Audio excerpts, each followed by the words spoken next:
Peter Pan. There's so much of Peter in me, and I think in a lot of us.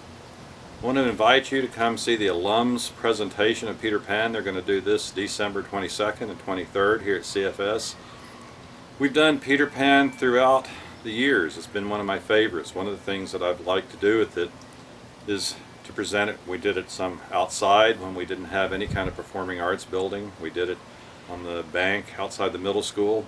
Still remember Sarah Stratton leading the others as Wendy up the hillside with little Nicky Kitchen following behind her, as we used the going up the hill as a way to demonstrate flying.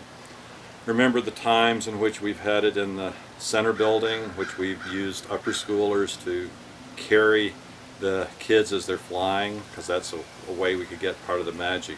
But a lot of why we've done Peter Pan is it is at the heart of who we are as a school, where we love the empowerment of becoming an adult, but we also love what it's like to be young, to be innocent, to be believing.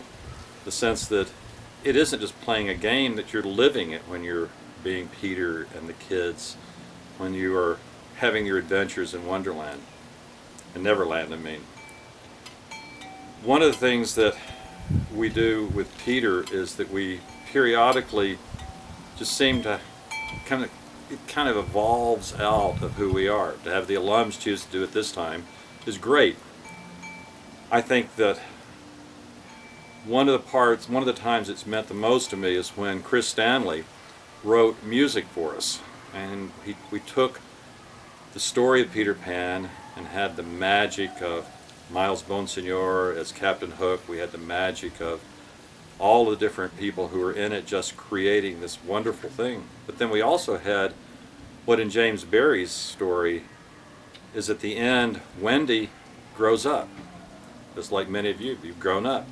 But you remember the kid in you. You remember what it was like, and you appreciate all the things about growing up. But the story of Peter Pan has that sense of that there is something we've lost as we've grown up.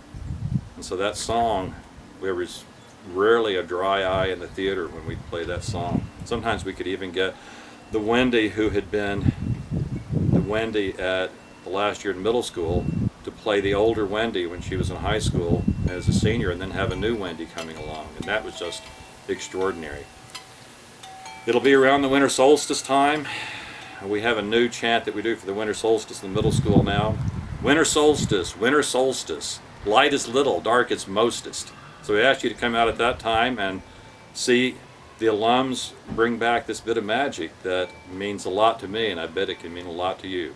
See you December 22nd, 23rd.